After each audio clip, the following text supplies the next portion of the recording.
Hello everyone, welcome to examinees. This is Ajay Sharma. आज हम बात करने वाले हैं आईपी मेट रोहतक एग्जाम की, जो आज सुबह कंडक्ट हुआ था। क्या एक्सपेक्टेड कट ऑफ है उसके बारे में हम थोड़ा सा फोकस करेंगे। सबसे पहले पेपर की एक बार हम जरा ओवरव्यू कर लेते हैं। यहाँ पर 20 मई को पेपर हुआ है। 3 सेक्शन थे: quantitative aptitude, logical reasoning, verbal ability. Data interpretation इस बार पेपर में मिसिंग था, ध्यान रखिएगा। Total questions 120, 40 questions in each section. 480 marks का ओवरऑल पेपर था। बिकॉज अगर आप सही करते हैं तो 4 मार्क्स आपको अवार्ड होंगे। मिस्टेक करने पर 1 मार्क आपका पर क्वेश्चन डिडक्ट हो जाएगा, और अटेम्प्ट नहीं करते हैं ना तो कोई मार्क आपको मिलेगा, ना ही कोई मार्क आपका डिडक्ट होगा। मल्टीपल चॉइस क्वेश्चन पेपर था।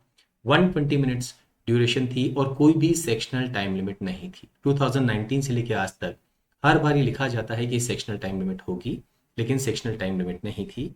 एक बड़ा इंपॉर्टेंट पैरामीटर था जिसको शायद कुछ स्टूडेंट्स ने इग्नोर कर दिया हो। इंस्ट्रक्शंस ध्यान से अगर आपने नहीं पढ़ी होगी तो वहाँ पे क्लियरली लिखा था कि अगर आपने किसी क्वेश्चन को मार्क फॉर रिव्यू किया हुआ है और अगर आपने उसको अनमार्क नहीं किया है तो उसे फाइनल इवेल्युएशन में काउंट नहीं किया जाएगा, इवन दो आपने सही आंसर उस क्वेश्चन का मार्क किया है। आई होप कि आप लोगों ने जितने भी मार्क फॉर रिव्यू क्वेश्चन थे उनको बाद में आपने अनमार्क जरूर कर दिया हो।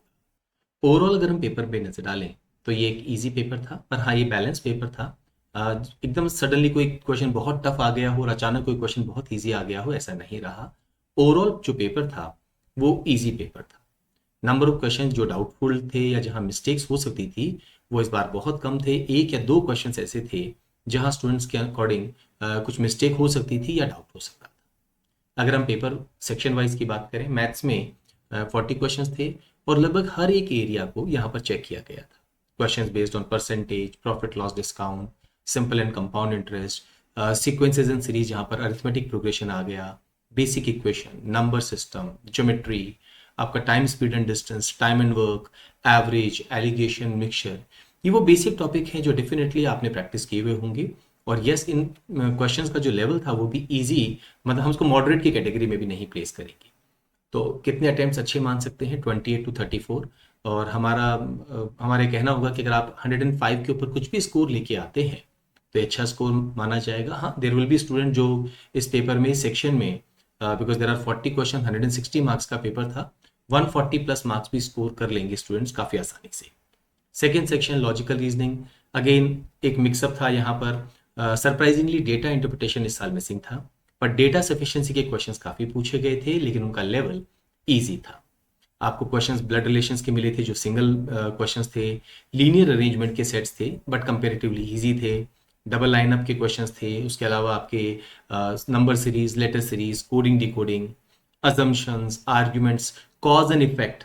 जनरली जब हम वर्बल रीजनिंग की बात करते हैं तो ये एक और एरिया होता है जहाँ पर स्टूडेंट्स थोड़ा सा कम प्रैक्टिस करते हैं, क्योंकि यहाँ थोड़ा सा जनरल नॉलेज भी इन्वॉल्व हो जाती है। बट इसके क्वेश्चंस थे। सिलोजिज्म के क्वेश्चन एज यूजुअल आप देख सकते हैं कि पूछे जाते हैं। ओवरऑल अगर हम लास्ट ईयर से कंपेयर करेंगे तो इस बार लॉजिकल रीजनिंग का सेक्शन थोड़ा सा ईजी था। What about verbal ability? बहुत सारे क्वेश्चंस थे based on one word substitute, right. Antonyms पर बेस्ड क्वेश्चंस थे। रीडिंग कॉम्प्रहेंशन के 3 पैसेजेस थे। 2 पैसेज तो ऑलमोस्ट आप मान के चले सिर्फ एक पैराग्राफ की क्वेश्चन सेट थे। एक पैराग्राफ, एक आरसी का पैसेज ऐसा था जिसमें 3 पैराग्राफ्स थे, बट ओवरऑल ये जो क्वेश्चंस पूछे गए थे वो कंपेरेटिवली आसान थे। पैराजिम्बल्स ईजी था। एक क्वेश्चन कुछ उस तरह का भी आ गया जो आप जनरली कैट जैसे एग्जाम में एक्सपेक्ट करते हैं, जहां पर आपको ऑड वन आउट आइडेंटिफाई करना होता है इन पैराजिम्बल्स। क्रिटिकल रीजनिंग के जो क्वेश्चंस थे वो आपको एनालिटिकल रीजनिंग के सेक्शन में यहाँ पर पूछे गए थे। ओवरऑल अगेन अगर हम सेक्शन को देखेंगे वर्बल एबिलिटी के, तो ये कंपेरेटिवली इजी था, क्योंकि यहाँ पर एरर डिटेक्शन के क्वेश्चंस थे, रिप्लेसिंग द अंडरलाइन पार्ट के आपके क्वेश्चंस थे, करेक्ट वे ऑफ राइटिंग जो है ग्रामर का पार्ट होता है वो क्वेश्चंस थे, ईडियम्स थी, इजी क्वेश्चंस थे, फिल इन द ब्लैंक्स था वोकेबलरी की फॉर्म में। तो मोरलेस ये एक जनरल स्ट्रक्चर हम कह सकते हैं जहां पर कोई सरप्राइज एलिमेंट इस पेपर में नहीं था।